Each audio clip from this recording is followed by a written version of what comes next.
Hi guys, good morning. Nag-start lahat yung online votings ng OFWs. Nakakapanghina at nakakagalit kasi hindi akma yung result ng balota namin sa binoto namin, which is may mga resibo lahat. Yung binoto namin tapos yung nakalagay sa result of my ballot of your ballot.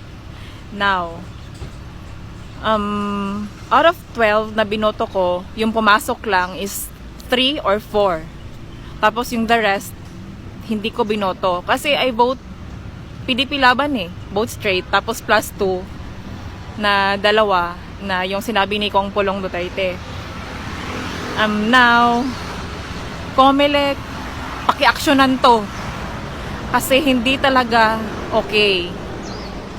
Ang daming galit na OFW ngayon dahil sa resulta or sa niluluto nyo or wow magic sarap. Ano to? Hello Garci? Grabe. As in, aksyonan nyo yan COMELEC kasi galit na galit yung ibang OFWs na bumoto. 54,000 pa lang daw yung naka-enroll dun eh. Tapos yung iba na nawawala ng gana, it's because yan, may nakaluto na agad eh. 'Di ba?